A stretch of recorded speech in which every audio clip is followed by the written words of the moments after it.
Hola, buenas noches. Bienvenidos a mi canal de YouTube, Sabe un Psicólogo. Mi nombre es María de los Ángeles Rondón. Dadas las dificultades que hemos tenido en Venezuela con las conexiones en internet, decidí cambiar de formato y pasar de los live en Instagram que estábamos haciendo y que nos iba de lo mejor, a hacer este intento y este experimento de transmitir la información a través de mi canal de YouTube. Porque en definitiva lo importante es, además en estos tiempos en que estamos todavía en cuarentena y que en Venezuela se ha prolongado hasta el 13 de mayo, al menos, siendo hoy 18 de abril del 2020, pues la idea es que en este tiempo que vamos a compartir con nuestros hijos podamos tener alguna información de utilidad que nos permita comprender cómo es que el comportamiento de nuestros hijos tiene un basamento también neuropsicológico y que no todo se corresponde con el tema emocional. Entonces quería que comenzáramos esta conversación utilizando de ejemplo una imagen que llegó a mí a través del Twitter y que la publiqué en el Instagram hace un par de días y que se las voy a intentar mostrárselas a ver si logro que la vean. ¿La recuerdan? La pueden ubicar en uno de mis posts hace un par de días atrás. Esta imagen le pide a ustedes que encuentren los nombres de películas famosas. Voy a tratar de acercarla un poquito. Ok. Fíjense qué interesante que cuando hacemos una tarea como esta, el sistema que se va a disparar tiene que ver con el procesamiento visual de la información. Toda la información que entra a nuestro cerebro proveniente del exterior tiene que hacer contacto con nuestro cerebro a través de los 5 sentidos que conocemos y que aprendimos en el colegio, más otros 2 sentidos de los cuales muchas veces manejamos muy poca información, que son vista, gusto, olfato, oído y tacto. Pero no hemos oído hablar mucho del sistema vestibular y del sistema propioceptivo, que están francamente involucrados en nuestra manera de responder, primero de procesar la información que proviene del exterior y de cómo respondemos. Entonces, aprovechando esta imagen que les acabo de mostrar y que también la tienen disponible en mi cuenta de Instagram, quiero comentarles qué pasa cuando nosotros nos enfrentamos frente a una tarea como esa.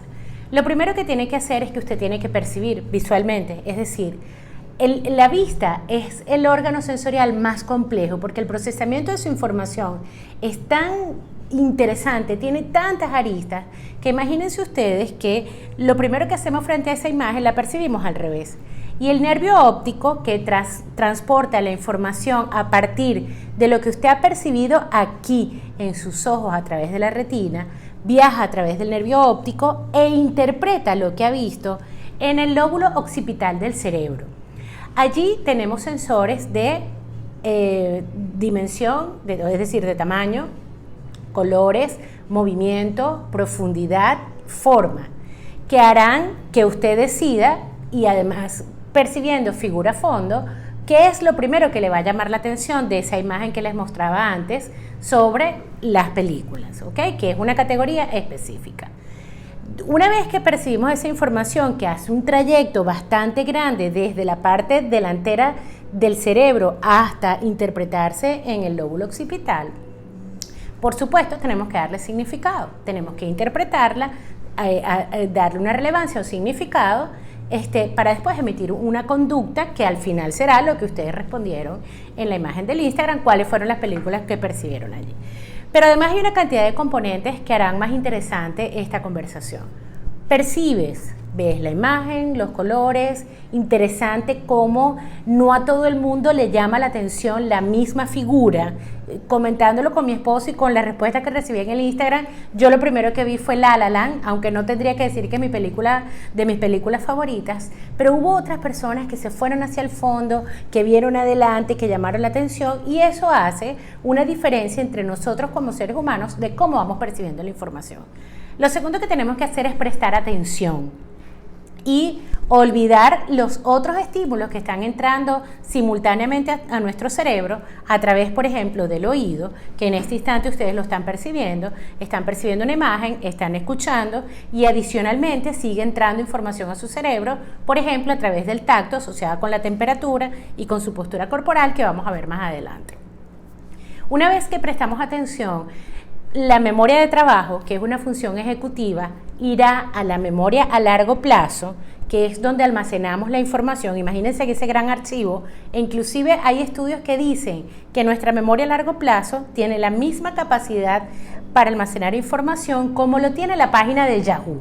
O sea, imagínense todo lo que podría estar guardado allí. Sin embargo, nosotros vamos olvidando cosas, de repente por falta de uso, por relevancia. A veces cuando usted habla con un médico, por ejemplo, que tiene una especialidad como traumatología y le pregunta cosas que tienen que ver con el estómago y como no las usa, no las recuerda porque se ha especializado, por decir algo, los huesos, ¿ok? Entonces, hay una parte intermedia que es la memoria a corto plazo, donde usted percibe, presta atención, guarda 30 minutos la información en la memoria a corto plazo y solamente aquello que usted repita, como nos aprendíamos la tabla de multiplicar, ¿se acuerdan? 2 por 2, 4, 4 por 2, 8, o que lo impacte afectivamente, será guardado en la memoria a largo plazo. Es decir, si yo les digo a ustedes que se ganaron la lotería, no tendrán que memorizarlo. Esa información pasa directo a la memoria a largo plazo y no solo no se lo olvidará jamás, sino que usted va a guardar allí muchos detalles asociados a lo que vio. La ropa que tenía puesta, cuánta temperatura había, el día, la hora, la fecha, la gente que estaba a su alrededor, porque ha tenido un impacto afectivo tan grande que se guarda directamente en la memoria a largo plazo. Esas son funciones cognitivas, ¿ok? Hay funciones ejecutivas que son las que nos permiten trabajar con estas funciones cognitivas para resolver nuestros problemas. Y una de ellas es la memoria de trabajo. La memoria de trabajo, cuando yo le digo, identifica algunas de las películas que ves a partir de esta imagen, la memoria de trabajo va a la memoria a largo plazo, abre las carpetas donde dice películas, y dice, por ejemplo, había algunas animadas, por ahí se ve Up, por ejemplo, la película de Disney. Hay otras que son más viejas, Moulin Rouge, por ejemplo, o sea, esa no la recordará todo el mundo, y hará que usted abra sus categorías según las cuales tiene guardada la información en el cerebro, ¿ok? Pero además hay otro detalle importante que está asociado a la motivación. Si a usted no le gusta el cine, cuando yo visualmente le muestro la imagen y le digo que la tarea es identificar las películas a las que le evocan las imágenes allí representadas, usted dirá, esto me parece una tontería, ¿ok? Pero si usted es fanático del cine, ¡cling!, inmediatamente todo su cerebro quiere saber e investigar a ver qué más va a encontrar allí en esa dirección, ¿ok? Las personas que se inclinan más a los deportes, preferiría que yo hubiera puesto, por ejemplo, imágenes de deportistas o de fechas o de eventos que pudieran identificar. Las personas que les gustan más los números hubieran preferido un reto de ese tipo de encuentra los cálculos al estilo de Damero y seguirían de largo, ¿ok? Entonces, tenemos varios elementos implicados en esta tarea tan sencilla. Percepción, que es cómo entra al cerebro la información a través de figura, de fondo, de tamaño, de colores, ¿okay?, de movimiento, que en este caso al ser una foto no lo tiene. Tenemos percepción, tenemos atención. La mayoría de la gente en Instagram inmediatamente abrió la imagen para poder enfocar su atención en lo que más llamara la atención visualmente a nivel visual, valga la redundancia. Y después, a través de una función ejecutiva, buscamos en nuestros archivos en la memoria a largo plazo para poder emitir una respuesta. Motivación al logro, qué me gusta, qué no me gusta. Y así vamos emitiendo una respuesta frente a una tarea muy sencilla. Ahora bien, supóngase que usted tiene 7 años y yo le muestro una tarea visual, leer, escribir, calcular, la matemática es visual, pero usted tiene una inmadurez que no le permite procesar de manera adecuada esa información. Hay niños que perciben bien la imagen, pero que visualmente no prestan atención y son de esos que de repente, cuando hay un estímulo más llamativo, una luz o un movimiento, ¡plin!, abandonan la tarea y se van.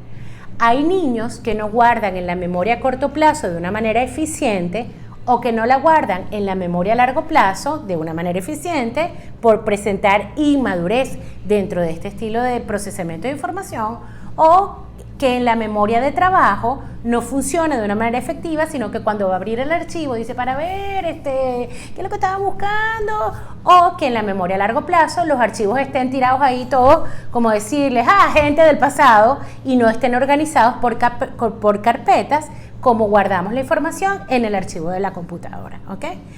Además, agregue a esta situación de inmadurez en el procesamiento de la información visual la presión de una mamá. Dale, pero termina, ¿qué tienes que hacer la tarea? Muévete. Y aquel niño tratando de interpretar y emitir una respuesta adecuada de acuerdo a la tarea que se le está pidiendo que haga. O tenemos una maestra que amenaza, voy a borrar el pizarrón, apúrense, vámonos, que es la hora del recreo, terminen de copiar. Tengo a un niño al que esa presión hace que si ya tenía inmadurez en el procesamiento visual de la información, esa empiece a rechazar cierto tipo de tareas, ¿ok? Como por ejemplo, leer, escribir y calcular.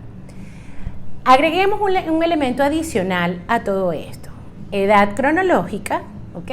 Y además agreguemos características de la experiencia de vida de cada quien, es decir, no es lo mismo estar en esta situación de encierro, donde la pandemia nos tiene a nosotros estresados, donde nuestras rutinas están un poco, digamos, enloquecidas o alteradas, que de repente tener una vida cómoda, relajada, no tener la prisa, tener la edad cronológica en el grado adecuado.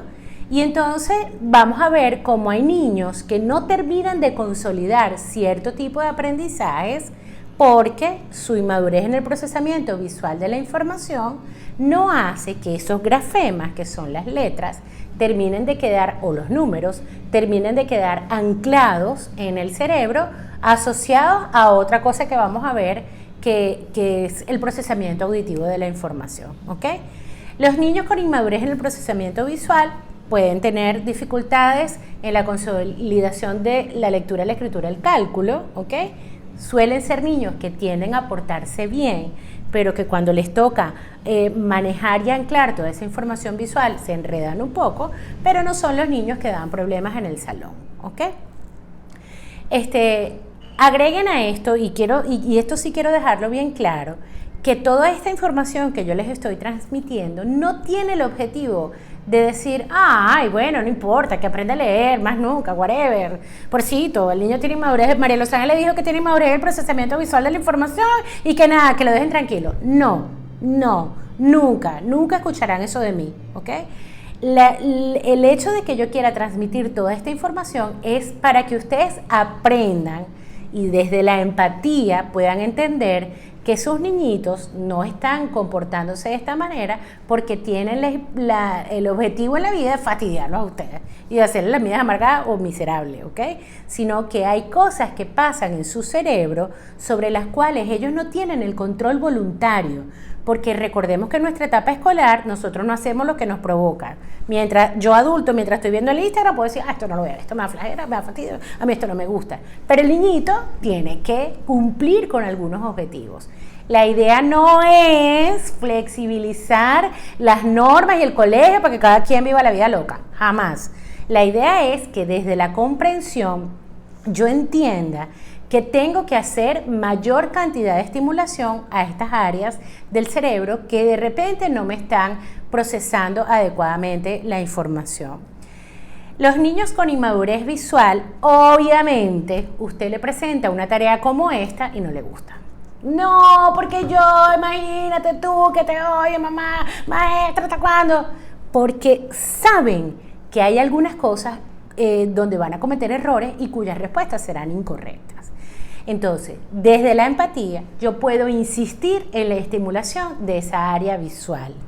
¿Con qué cosas? No puede ser que si un niño con dificultades para procesar la información visual, que además se manifiestan en cosas como la lectura y la escritura, mi postura como mamá, como docente, sea torturarlo, lee, escribe, porque estoy afectando a nivel emocional, que es algo que nosotros no nos podemos quitar de encima nunca, porque las emociones son lo más básico dentro del procesamiento de la información de lo que viene de afuera, ¿ok? Sino que además terminaré afectando esa motivación que te dice, bueno, sí, vamos a probar. Para yo estimular el procesamiento visual de la información, recurro a otras cosas que sean divertidas, que sean simpáticas y que después se vayan a reflejar en el desarrollo, en la consolidación de la lectura, la escritura y el cálculo, que son cosas visuales dentro del proceso de habilidades de rendimiento académico. ¿Ok? ¿Qué cosas? Las que hacemos nosotros, ¿se acuerdan? Sopas de letras, crucigramas, unir puntos para sacar dibujos, mandalas que están de moda, gracias a Dios, en estos tiempos, que indirectamente harán que esa área visual del cerebro madure y afectarán positivamente la consolidación del aprendizaje. ¿Ok? Pero esto es apenas una de las cosas que hace nuestro cerebro, porque es que ser personas es supremamente complicado. Además de lo neuropsicológico, tenemos que poner un cargamento emocional y además un cargamento que tiene que ver con las circunstancias que nos rodean, o la edad cronológica, o el tiempo en el que vivimos, o la separación de nuestros padres, o una cantidad de cosas que son bastante individuales, más allá de esto que sucede a nivel de la neuropsicología. Mientras ustedes están viendo todo lo que yo voy haciendo, yo que hago tantas muecas y muevo tanto las manos, además tiene que procesar auditivamente la información. El oído procesa información cuando entran cosas, los estímulos, y tiene además otra vez que percibir, prestar atención, guardar en la memoria a corto plazo, almacenar en la memoria a largo plazo, y cuando yo necesite información, mi memoria de trabajo, que es una función ejecutiva, pues vendrá a buscar en las carpetas de la memoria a largo plazo para ver qué vamos a encontrar. Entonces, si yo empezara ahorita a hacer, muchos de ustedes, sería como la tarea de la imagen, reconocerían la canción, ¿ok? Algunos de ustedes dirán, no, qué fastidio, no quiero escuchar esto. A los que les gusta el rock sabrán que estamos hablando de We Will Rock You de Queen, ¿ok? A los que lo hayan escuchado, hay gente que no la conoce, hay gente que no la ha escuchado, y por eso entonces percibo. No solamente el primer golpe me dirá que estamos hablando, tengo que prestar atención a lo que yo estoy escuchando, buscar en mi memoria a largo plazo a través de la función ejecutiva de la memoria de trabajo y encontrar de qué se trata, ¿ok?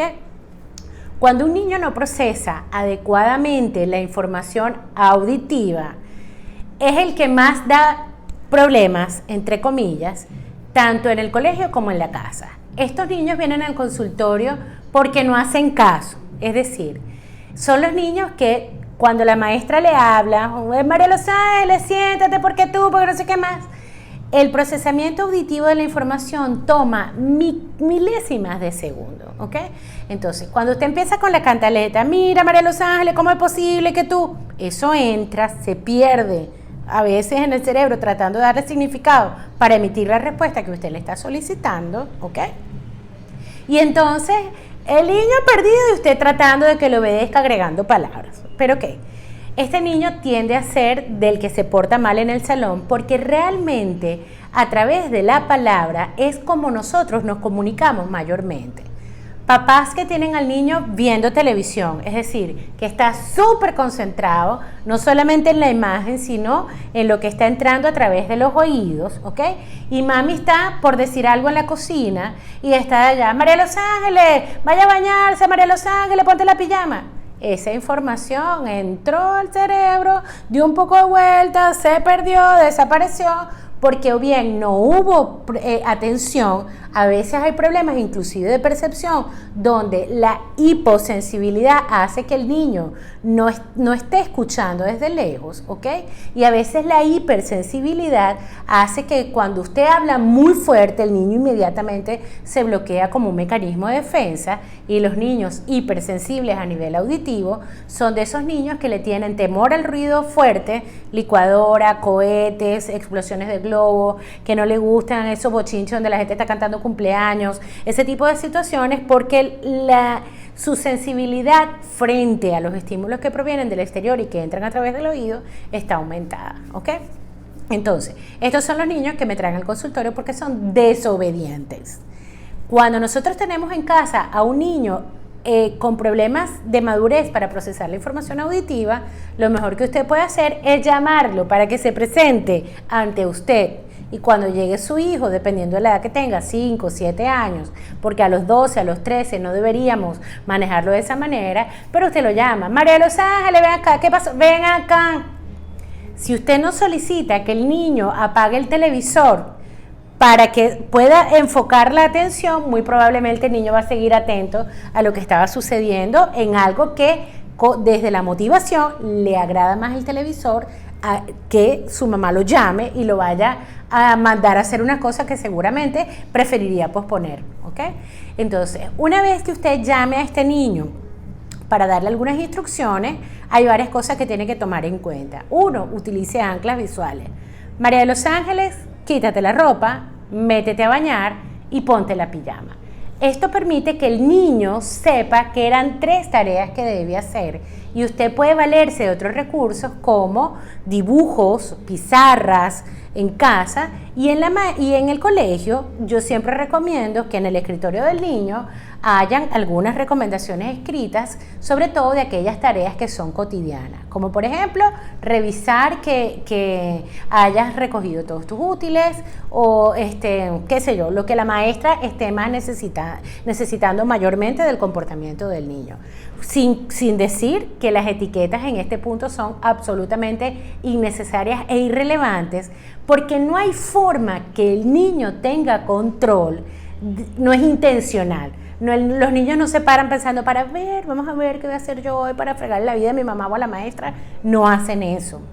Realmente los niños van al colegio, por poner un ejemplo, o están en la casa pensando qué puedo hacer hoy para cumplir y no salirme, digamos, de la zapatilla o del carril donde mi mamá o mi papá me han pedido que me mantenga, o mi maestra, porque nosotros, los adultos significativos para ellos desde el punto de vista afectivo, somos importantes. Lo que nosotros pensamos de ellos o les decimos, nuestras palabras, esas cosas que yo trato que los papás eviten, que son los juicios de valor, que lo tocaremos en otra oportunidad, marcan la vida de nuestros niños. Por lo que les digo, no solo es neuropsicología, es que hay una parte afectiva y una parte circunstancial que marcará la diferencia. Entonces, este niño con inmadurez en el procesamiento auditivo no es muy ganado para la música, de repente le molesta tanto los ruidos que prefiere, y lo que tenemos que hacer como papás, primero, si vamos a decir una instrucción, lo que hacemos es repetirla. María de Los Ángeles, ven acá. No responde, María de Los Ángeles, ven acá, porque cuando yo empiezo a agregar palabras, ese tiempo que necesitaba su cerebro para procesar la información se reinicia. María de Los Ángeles, ven acá, chica, ¿hasta cuándo te voy a decir a ti? No es posible. El niño perdido, tratando como de agarrar el hilo de esa información que usted le está transmitiendo, pero a la cual de repente el proceso atencional no funciona, o no está bien grabado, o mi memoria de trabajo no encuentra la carpeta en el archivo auditivo para encontrar, por ejemplo, el nombre de la canción, por ponerlo de una manera jocosa, ¿ok? Pero que en este instante nos estamos refiriendo a instrucciones que pueden ir en lo académico o que se pueden también asociar al comportamiento social. Papás que me dicen a veces, le digo 20 veces saluda, saluda, saluda, saluda, pero si usted cada vez que le va a repetir la instrucción al niño, saluda, porque cómo es posible que la gente va a decir que te lo más, esa información auditiva se perdió porque el procesamiento no se hace de la manera, a la velocidad que usted piensa que el cerebro del niño de 3, de 5, de 7, de 10, de 12 debería ir, porque hay algo que no se está procesando a la velocidad adecuada y que no es intencional. Es decir, no por tanto machacarle, el niño lo va a lograr. ¿Qué hacemos para estimular auditivamente el procesamiento auditivo de la información? Todo lo que esté asociado con la música, por ejemplo. Aprender a tocar un instrumento, aprenderse las letras y los ritmos de canciones que no sean del género de su preferencia. Por ejemplo, si le gusta mucho el rock, proponer que aprenda otro tipo de canciones, músicas venezolanas, porque eso hace que de una manera lúdica, más allá de la cantaleta, pórtate bien, pórtate bien, pórtate bien, pórtate bien, de una manera lúdica, el área auditiva del procesamiento de la información se vaya estimulando y poco a poco eso irá impactando en el comportamiento del niño. Aprovecho antes de que se me olvide.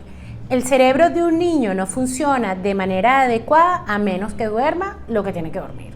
No hay forma ni manera.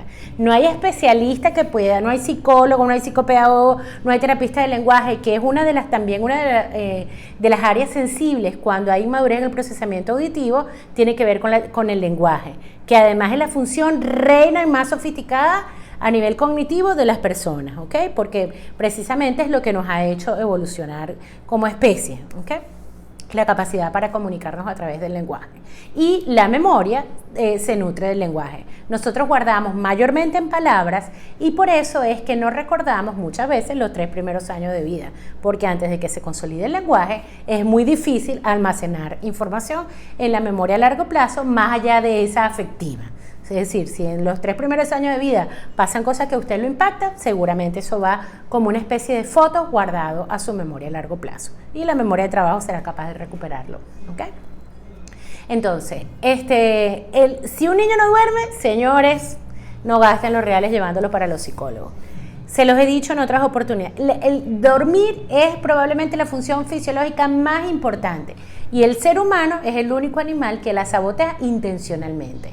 El delfín, que es un animalito que en líneas generales a todo el mundo le gusta, si se quedara dormido 8 horas o 10 horas o 12 horas se ahogaría, porque el delfín necesita salir a la superficie para poder respirar. Entonces, ese animalito que usted lo ve tan simpático, que parece que hablara con uno, que persigue el ferry cuando usted va, que salta, que brinca y que pareciera que ser tan juguetón y estar siempre de buen humor, todo el tiempo tiene un hemisferio dormido, porque si se quedara dormido por completo, todo su cerebro se ahogaría. Entonces, dormir es la función fundamental de todas las funciones fisiológicas del cuerpo, más allá de otras cosas como la atención. Pero de esta, a veces la gente y el ser humano la sabotea. Es de los que de repente prefieren, ay no, que duermo 8 horas. Los bebés duermen muchas horas. De hecho, para que el cerebro se vaya desarrollando, necesita dormir muchísimas horas y de manera de que su cerebro vaya aprendiendo las diferentes áreas. Un niño hasta los 5 años debería hacer una siesta al mediodía. La siesta de un niño de 3 años no puede empezar a las 3 de la tarde para terminar a las 5, porque entonces a las 9, que así funciona nuestro horario escolar, y aunque no sea el escolar, nuestro horario de vida funciona más o menos así, es importante enseñarlos a adaptarse. Si se ha levantado a las 5 o a las 6 de la tarde, a las 9 de la noche no tiene sueño. Entonces, debería ser una siesta más o menos entre 1 y 3 de la tarde hasta los 5 años y después dormir entre 9 de la noche y 6 de la mañana, digamos, hablando con una referencia o un patrón escolar de cómo funcionan las cosas en Venezuela. Un niño entre los 5 y los 11 años debe dormir entre 10 y 12 horas. Es decir, debe acostarse a las 8 de la noche si se va a levantar a las 6 de la mañana para ir al colegio. ¿Okay? Cuando el cerebro se entrena, este horario se mantiene divinamente los fines de semana y nosotros no debemos sacrificar el sueño de nuestros hijos por otras cosas, por actividades extraacadémicas, que lo veo mucho. No es que tiene canto o tiene tenis hasta las 9 de la noche. No, lo siento, lo saco del tenis hasta que tenga entre 11 y 12 años, que ya puede dormir como lo hacemos los adultos, que también somos unos grandes saboteadores del sueño, que podrían ser 8 horas. El adolescente le encanta acostarse a las 4 de la mañana y pararse a las 3 de la tarde, pero no porque necesiten más horas de sueño, sino porque eso tiene que ver con su acto de rebeldía propio de la adolescencia, que hablaremos o lo retomaremos en otra oportunidad. ¿Okay? Llevamos 2 sentidos: vista y oído y sus consecuencias a nivel de comportamiento. El tacto y el olfato suelen ser menos útiles en el aprendizaje académico y también en el aprendizaje social. Es decir, nosotros no vamos por la calle oliendo a la gente, aunque hay cosas que se activan como las feromonas, que están asociadas al comportamiento sexual, y también otras cosas que hacen que un olor desagradable, un mal aliento, el olor a sudor, y haga que tus conexiones sociales sean diferentes, pero mayormente, y hay niños que tienen una hipersensibilidad olfativa que les impide grandemente el contacto social. Es decir, si el olor es muy fuerte, bien sea feo o dulce o agradable, no permite que el niño se concentre en otro tipo de tareas, pero realmente a nivel estadístico son muy pocos los casos que se presentan en este sentido. El tacto. El tacto es el órgano de los sentidos más grande. Procesa información desde el cuero cabelludo hasta el dedo gordo del pie, de manera simultánea. Y procesa 3 tipos de información. Temperatura. Si cuando yo les muestro la imagen y les digo, tienen que identificar las películas o quiero darles una clase, pero tú tienes demasiado calor o demasiado frío, no hay manera que puedas enfocar tu atención visual o auditiva en lo que yo te estoy pidiendo, porque la incomodidad a nivel táctil no lo permite. ¿Ok? Procesa información de textura, es decir, hay niños que les molestan las etiquetas de la ropa o la costura de la media o cierto tipo de texturas de tela, y esa textura molestará cuando hablamos de inmadurez táctil el contacto con algunos alimentos. La boca tiene una gran cantidad de receptores que procesan información táctil igual que los genitales.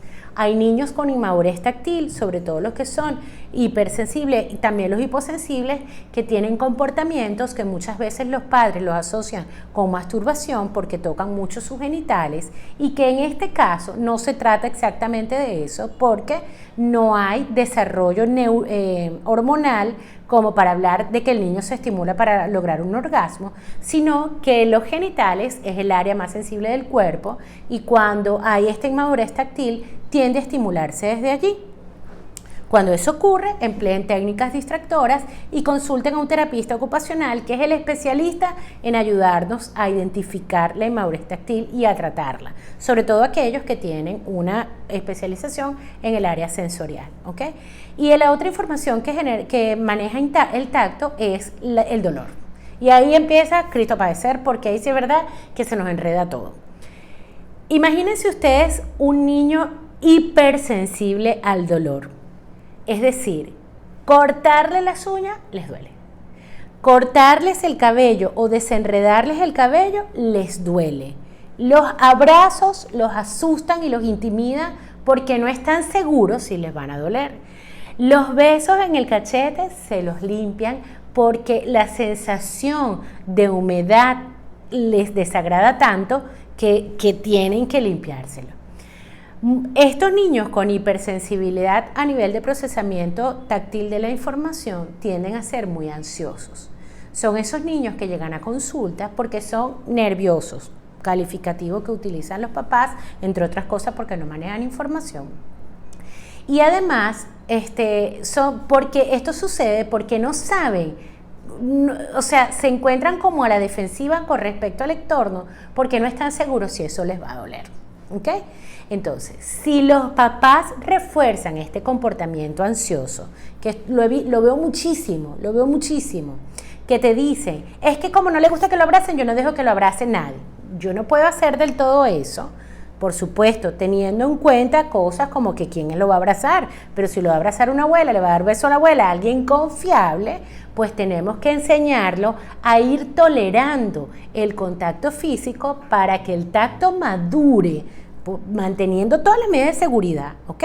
No es que vaya por el mundo, todo el mundo venga a abrazarlo, no. Y ese contacto físico debería ser, te abrazo, te suelto, para que el niño no se sienta amenazado o invadido. Pero el desarrollo del tacto no solamente no puedo permitir que me lo vuelva a alguien más ansioso por temor al dolor físico, sino que eventualmente en su vida adulta ese contacto físico lo requiere para establecer relaciones interpersonales de intimidad que necesitan que haya aprendido a regular el contacto social a través del tacto. ¿Ok? Los niños hipersensibles a nivel táctil no les gusta hacer deporte. El calor, la cosa, no pueden. No les gusta mucho el agua fría, y prefieren mantener un grado de confort a nivel táctil bien determinado. Bastante fresco y el agua tibia a la hora de bañarse. ¿Okay? Los niños hiposensibles a nivel táctil, como tienen un umbral de tolerancia al dolor tan alto, son osados. Estos son los que se trepan y se caen y se hacen un chichón y no lloran. Son los niños que si se hacen daño de alguna manera, no les duele. Son los niños que son temerarios, que no tienen temor porque su umbral de dolor es tan alto que no les da mucho miedo relacionarse o interactuar con el mundo, ¿ok? Entonces, la inmadurez táctil también hay que trabajarla.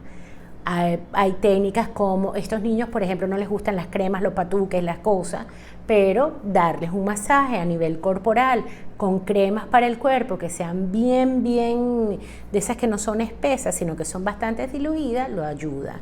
Las cosquillas no suelen resultarles agradables, hacerle pequeños ratos de cosquilla hace que su tacto vaya mejorando. Pero estos niños son ansiosos. ¿Qué pasa cuando yo permito como mamá, desde el desconocimiento, o como papá, que se vayan etiquetando como nerviosos? Es que a él no le gusta salir, yo no lucho con él. No, si no le gusta salir porque le molesta el calor, yo tengo que sacarlo. No arrastrado por las mechas, tú que vas a salir, porque de eso no estamos hablando. Estamos hablando de que esto genere un comportamiento empático desde los papás, porque su tacto maduro eliminará comportamientos ansiosos innecesarios, etiquetas de ansiedad innecesarios y además le permitirá establecer relaciones íntimas en la adultez de una manera adecuada, feliz y además necesaria.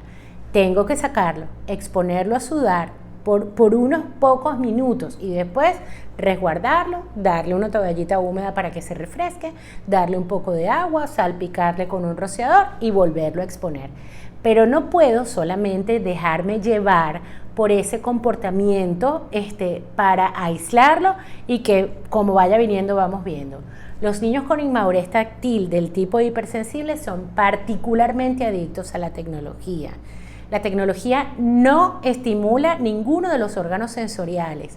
Hay papás que me dicen, pero claro, por aquí se estimula chévere la parte visual. No, porque si hay una cosa que le falta a la tecnología es profundidad. Usted puede tener muchos colores, mucho movimiento, mucha forma, mucho lo que quiera, pero no tiene profundidad, que es un sensor importante de lo que va a permitirle a usted interpretar el mundo real y que va a afectar posteriormente las habilidades espaciales. Los lentes estos, para que tú proceses la información visual a nivel de 3D, mucho tiempo, cuando los usas mucho tiempo, suelen generar otro tipo de problemas como mareos, como agotamiento, dolores de cabeza, así que la tecnología no estimula ninguno de los órganos sensoriales como lo hace la realidad. La realidad siempre será infinitamente mejor. De hecho, una de las razones, porque todo lo que yo les estoy contando es hereditario. Muchas veces niñitos con inmadurez táctil son hijos de unos papás con inmadurez táctil, o sea, eso se viene arrastrando por ahí, solo que la infancia de nosotros estuvo caracterizada por otro tipo de actividades lúdicas que implicaban el damero, los colores, el recortar, el pegar, la calle. O sea, si usted no se iba para la calle, a pesar de que no le gustara mucho el calor y le tuviera miedo a los golpes y todas esas cosas, o a los raspones, si usted no se iba para la calle, estaba condenado a morir del aburrimiento en la casa y terminábamos en la calle, porque además el recurso de la televisión también estaba bastante limitado. Realidad para ayudar a madurar el cerebro. Mucha calle, ¿ok? Y estimulación desde este punto de vista. El sistema vestibular tiene que ver con el equilibrio. Los niños diagnosticados con déficit de atención tienen una falla importante en el sistema vestibular. El niño con el sistema vestibular inmaduro se marea en los carros, no le gustan las montañas rusas y los papás les encanta calificarlo, sobre todo a los varones, tú cobarde gallina, y resulta ser que cuando empieza a perder su centro de equilibrio y a desplazarse a altas velocidades, el cerebro le hace así. No son ganas de fregarle la paciencia, papá, es que su cerebro no está procesando como debería en la edad cronológica que usted lo está viendo grande para la montaña rusa, por ejemplo, por poner un ejemplo, no lo procesa como debería para la edad cronológica. El niño con inmadurez vestibular no copia, es el que no termina nunca, que además puede estar casada con la inmadurez propioceptiva que molesta el lápiz, pero ya voy para allá.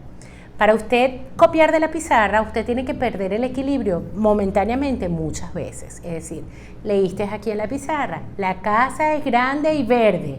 y el niño lee la casa es grande y verde. ¡Plac! Cuando baja para escribir en el papel, pierde el equilibrio unas milésimas de segundo y le toma más que al compañerito de al lado volverse a estabilizar, y cuando va a empezar a escribir, escribe la casa ¿qué? ¿Qué era lo que decía? Porque en ese tiempo en que ha bajado la cabeza y mientras recupera el equilibrio, obviamente se distrajo porque la prioridad de su cerebro fue equilibrarse otra vez para poderse enfocar. Cuando sube otra vez, vuelve a perder y entonces ya no se acuerda de lo que tenía escrito. Este niño es lento para copiar en la pizarra y los movimientos bruscos no le agradan, ¿ok? Desde chiquito lo van mostrando, es el que cuando tú lo subes, le entra como una angustia muy grande y no le gusta que lo mesan, Hay papás que no manejan esta información y entonces deciden cómo torturarlo. ¡Vamos, para el columpio! Nosotros maduramos vestibularmente porque no solo teníamos columpio, ¿se acuerdan de aquella rueda horrorosa que giraba? Entonces, si no jugábamos eso, no había muchas cosas que jugar. ¿Qué hago? ¿Lo encierro y no lo muevo en el columpio? No, porque es que tiene que aprender a montarse en un carro y viajar, y tiene que aprender a montarse en un avión también y desplazarse, porque eso es lo que hay en el mundo, ¿ok? Entonces, yo puedo montarlo en un columpio, mecerlo suavemente unos minutos, porque acuérdense, insisto, todo lo que les estoy contando no es para que sus hijos sean unos pobrecitos que tienen inmadurez vestibular, ni de ninguna clase, sino que dado que ya sé que tiene inmadurez vestibular, te voy a subir en el columpio, te voy a mecer un ratico, te voy a mecer suavemente la primera vez, te bajo, te dejo y mañana te vuelvo a montar otro ratico. Un columpio, chinchorros, masaya, la rueda esa que muy rara vez se consigue, ¿ok? Y lo vuelvo a mecer y puedo ir aumentando un poquito la intensidad. Pero lo que les quiero decir es que no puedo decir, no, ya está diagnosticado, ya sé inmadurez vestibular, también es que usted nunca sabe montar una montaña rusa. No, porque esas cosas van a limitar después su comportamiento social en la adultez, y dado que nosotros no sabemos cómo va a ser la vida de ellos, ni cómo va a ser en el mundo en el que van a vivir, pues mejor es que tengan todas las herramientas posibles. La propiocepción tiene que ver con el músculo, con la fuerza muscular que usted tiene. Los niños con inmadurez propioceptiva son muchas veces catalogados como torpes porque son acontecidos, se tropiezan, se caen, porque no están haciendo una buena evaluación de la fuerza que tienen que hacer con el músculo. Son los que van a agarrar el vaso y lo tumban, porque no calculan adecuadamente cuánta fuerza tienen que utilizar para tomar los objetos. Inclusive son niños que pueden ser calificados como agresivos o como toscos, porque si vienen a abrazar a un amiguito, pueden hacerlo de una manera tan fuerte que no se dan cuenta de que puede resultar desagradable. El niño con inmadurez propioceptiva es de esos que agarra el lápiz y le parte la punta porque colorea muy fuerte, porque escribe muy grande, porque el número no le cabe en el cuadrito del cuaderno cuadriculado. Es este niño que le dice a usted, es que me duele la mano, y en verdad le duele la mano, porque la fuerza que ha tenido que utilizar para lograr esa tarea es mayor que la que ha tenido que utilizar otro niño u otra persona propioceptivamente inmadura. Que no tenga la inmadurez propioceptiva. El niño con inmadurez propioceptiva no es hábil en los deportes, no es bueno para correr, no es bueno para patear, aunque por ahí hay algunos jugadores de fútbol que son inmaduros a nivel propioceptivo, que cuando usted lo ve bailando, usted dice, pero ¿cómo esta persona puede jugar tan bien el fútbol y ser tan malo para bailar? Porque no es agraciado en sus movimientos, dado que no los calcula de manera adecuada y parece descoordinado. Sobre este niño, este es el niño que no quiere hacer actos escolares porque la gente se burla de ellos. Y es el niño, el varón no tiene amiguitos en el recreo porque como no sabe jugar fútbol y de repente no es bueno, que es lo que juegan todos los niños en el recreo, nadie quiere jugar, por ejemplo, un juego de mesa con él y tampoco lo quieren meter. Esta niña es poco agraciada también para los deportes y para otras cosas como las danzas y suele ser calificada y juzgada. Los niños con inmadurez propioceptiva necesitan muchísima actividad física, porque el objetivo no es que lo hagan bien, que destaquen, que sean futbolistas, que sean bailarinas. El objetivo es que de tanto entrenamiento logren tener un nivel de coordinación que les facilite su vida en la infancia y más adelante en la adultez. Los adultos con inmadurez propioceptiva son esas personas que te van a poner una inyección y sientes que te mataron, porque su mano es tan pesada, tan tosca, pero no por eso ha sido una mala inyección. Entonces, insisto, estimular el cerebro de nuestros hijos, amasar, doblar medias, cosas pequeñas, ensartar, coser, correr. Yo nunca olvido un papá que un día yo estaba en la playa y lo vi que venía con un hijo grande, como de 12 años. Vamos, papá, mira, uno corre así. Venían como el hombre biónico en cámara lenta, tratando el papá de enseñarlo a coordinar. Por eso es importante ayudar a nuestros hijos a bailar, no para que sean bailarines ni tengan, pero para que pueda su cerebro ir activando esas áreas, dado que el cerebro de las personas es un órgano tan complejo, con 10 billones de neuronas que hacen 50 trillones de sinapsis. La sinapsis es como una neurona se concentra con otra, y además es un órgano tan complejo que el cachorro humano, dentro de todos los animales, es el más inofensivo, inocente, el que se desarrolla con mayor lentitud, porque cuando una tigra pare un tigrito, el tigrito al ratico está caminando y dentro de nada está cazando, pero al cerebro humano le toma 12 años alcanzar la madurez cognitiva, que vamos a hablar en otra oportunidad de eso, que es la última etapa. Le permite a usted las operaciones formales, hacer análisis de hipótesis, deducciones, inducciones, para tratar de ir entendiendo la vida. Por eso es que este niño chiquito no lo enseña a dividir, porque su madurez cognitiva le toma tiempo y esas áreas del cerebro se van encendiendo. Lamentablemente, en estos tiempos donde hemos entregado a los niños la tecnología, que lo haremos más adelante, otra vez lo voy a repetir, que lo hicimos en un live de Instagram, la tecnología ha hecho que estas cosas que necesitan tanto contacto con la realidad, que son los órganos sensoriales, atención, la memoria y las funciones ejecutivas, este encierro y estas situaciones críticas como la que estamos viviendo ahorita, hace que lo que para nosotros fue natural aprender en la calle, jugando o compartiendo con otros, esté un poco estancado y requiera de más ayuda especializada que muchas veces en verdad los niños no necesitan.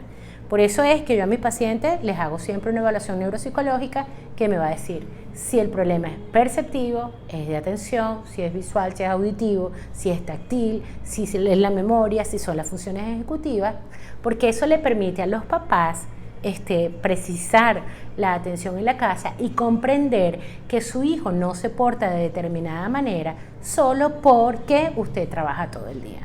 Los seres humanos necesitamos un área, un desarrollo neuropsicológico para comprender al mundo, pero paralelamente va un mundo emocional, padres divorciados, papás abandonantes, adicción a la tecnología, una cantidad de cosas, o papás afectuosos, o sea, hablo de las dos caras de la moneda, un hogar nutritivo donde la gente te quiere y esté pendiente de ti, así tú lo experimentes, ¿ok? Además de una circunstancia macro, micros, de ciudades, de países, de tiempos, de pandemias, de una cantidad de cosas sobre las cuales el cerebro no tiene control, pero que nosotros no podemos ir calificando todo el comportamiento de nuestros hijos solamente desde el mundo emocional. Yo de verdad insisto, todo lo que les he contado no es para que le tengan compasión ni pesar a sus hijos, sino que digan, es que le hace falta todavía más hacer sopas de letras y hacer dameros y hacer mandalas o tocar música, cantar, llamarlo para que me escuche aquí, hacer anclas visuales, o le hace falta estimular la parte propioceptiva, mecerse, para que pueda integrar de una mejor forma toda la información digamos que podemos manejar a nivel en casa de maneras muy sencillas. No se trata de compasión, se trata de empatía desde la información para seguir ayudándolo a desarrollarse, porque nosotros somos los padres de la generación a la que le va a tocar salvar este mundo, y tenemos que tenerlo muy consciente y ser muy responsables de lo que vamos a hacer con nuestros pequeños, que en definitiva solamente cuentan con nosotros. Recuerda suscribirte en el botón rojo que está en el lado derecho. Lo que tienes que hacer es pulsarlo nada más, compartirlo si te ha gustado y dejarme tu comentario. Gracias, nos vemos en una próxima oportunidad. Chao.